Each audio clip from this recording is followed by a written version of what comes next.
Hey everybody, I'm returning back with more information on the Nankang AR-1s on the GT350. So at this point we have several track days. We have a total of 8 sessions, a little over, I guess it's 82 laps altogether. So we're starting to get some wear on the tires, as you can see. This is the front passenger side.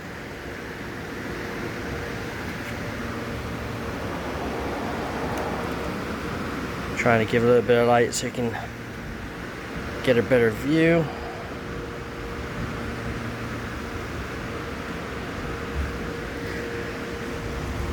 Here is the passenger rear. Again, all the track days were at West Palm Beach International, and for those that have been out there are quite familiar with the tire shredding track that it is, and it really tears up the right hand sides. So we'll go over to the right hand side and grab the light so that you guys can see with the light as well.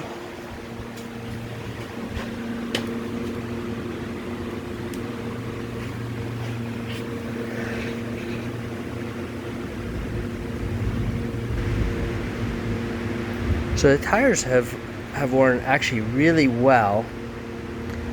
The only problem I've had is on the left driver's front, which frankly is my fault because I was playing with air pressures, and I dropped the front left air pressure a little bit too low and started running hard track times a little too early, and you can see that starting to do some damage here to the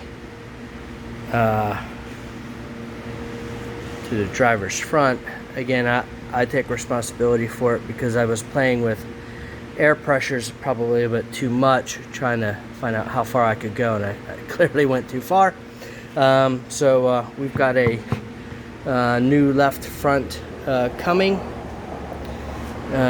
It'll actually be here on Wednesday. We're going to replace this left front with a brand new one, and continue to see how far I can go on the other track tires, so that everybody knows the since first time I've actually had AR-1s on the car itself. I had been running 2 different types of tires previously. They were the Michelin Sports that actually came with the vehicle, and then the Sport Cup 2s, because Ford for 2019 basically changed and came out with the Michelin Sport Cup 2s for the regular GT350, so I was able to get those. I've had 2 sets of those on this car, and of course these are the PF 51 rims, which dropped on the entire set with over 40 pounds of weight off of the car. Back here we've got the standard Michelins, so I've run those actually on the track a couple of times as well. Not nearly as many laps, but those are the original rims, and obviously with the factory sent on the tires originally. So here's what I would say about the AR-1s. They are so far incredibly gooey and grippy. They are fantastic, so that everyone understands my lap times at Palm Beach International. Generally with the standard Sport Cups that came on the car, I have the most laps with those with multiple sets. I usually get and come around with a 131 in terms of a as in terms of a track time.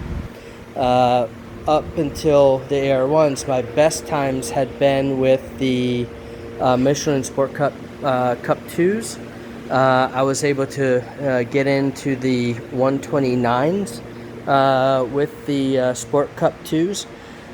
The issue that I have with Sport Cup 2s is that although they're initially incredibly grippy and feel fantastic, I think a lot of the folks at the at PBIR call them the hero tires, because you feel like a hero for the first 5, 6, 8 laps, and then they are, it's like a cliff. Literally, the track times drop by about a second or so once you get 8, between 5 and 10 laps on them, and then they flatline at that point. So they hang with whatever. Once it falls off the cliff, they hold and they stay that way, and they actually last for a pretty good long time. But the truth is that they really are they're grippiest in the first 10, and then you are wanting a whole new set of tires after that. So the AR-1s have definitely been a pleasant surprise. They first, I would say, is that my best lap time has been with the AR-1, and I was hitting 127s, so quite a significant difference. Now, in fairness, that was with the PF51 rims. I have not run the Michelin Sport Cup 2s with the PF51s. So my best time was with the original rim, the heavier rim, with the Sport Cup 2s at the 120 in the 129s. This hitting the 127s was with the lighter rims, but I will also tell you that I have 82 laps on these tires, and they are truly holding grip all the way through. So there is not the fall off that you get after the 5 to 10 laps with the Michelins. These things remain really, really sticky. So my first evening out was I got 3 sessions in of 10, 11 laps, 10 laps each. I think one was 11 laps, and basically I was hitting 127s, 128s consistently. Didn't drop off. So that was night 1, 31 laps. Then went to the next track day, which was on a Saturday, and so we started off in the morning. I was hitting 128s session 1, 128 session 2. As the temperatures in South Florida began to rise, so did my lap times. They were running up to 129s, and then by 2 o'clock that afternoon, I was in the 130s. I really blame that on the temperature of the track, and as the day went on, I don't believe that it was the tires losing their grip as much as the track was just getting really hot and slick.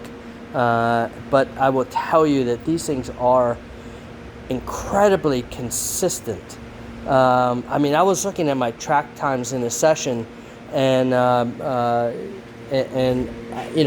was within a second of my best and my worst laps every single time. So these things were really, really consistent. I wished I had not been playing so much with the temperatures and had spared the front here. I would have liked to have gotten another track day or two, and I think I probably could have, particularly by being a little bit more cautious with air pressures and rotating left to right on the car, because again, PBR is incredibly abusive on left front tires.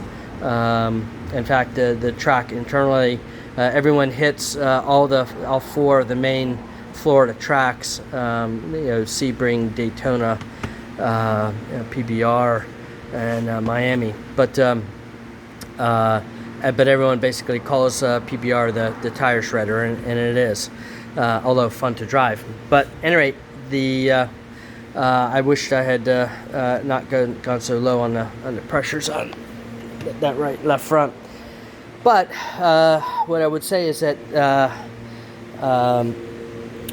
I started off with a mid pressure in the high 20s, and that seemed to work out fairly well. So if I went with a cold pressure of 27, 28, the tires really felt best around 30 to 32.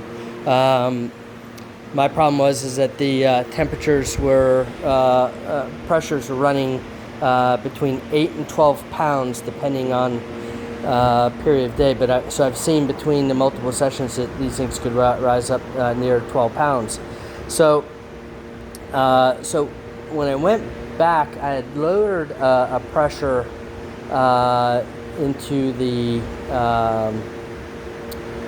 it was the mid to low 20s, and I started running too hard too early, and I'm pretty certain that that's what killed me on the left front.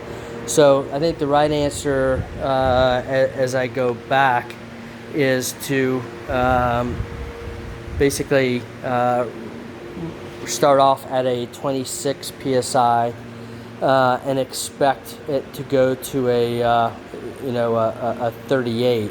So if I run maybe 5 laps, come back, drop it in half, bring it down to a 28, go back out, run maybe 5 more laps, I expect it'll probably hit a 35, 36, drop it down to a 33 or so, and then I might be good for the day.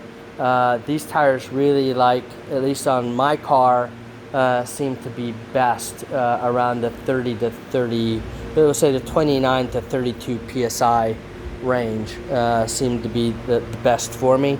And I don't think I'd start with anything lower than frankly a 27, 28, and allow them to get warmed up, drop them down once or twice, and then I think you're probably good for the day if you're doing an all day track day.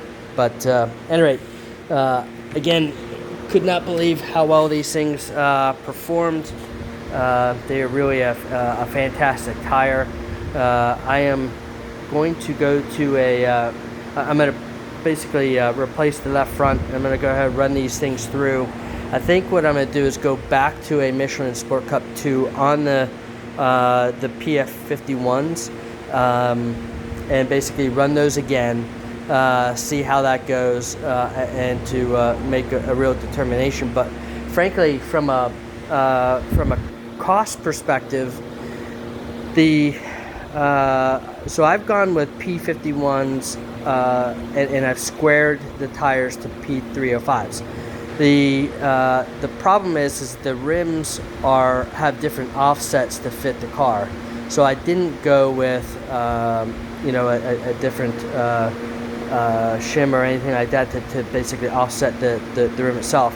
I actually bought rims with a manufactured offset so that they wouldn't be it'd be strongest that way. But so I can't rotate rims and tires, but I can pull the tires off and rotate those, and I can go with rims left to right. So I think I'll play with that with the Michelin Cup 2s, see where my performance is,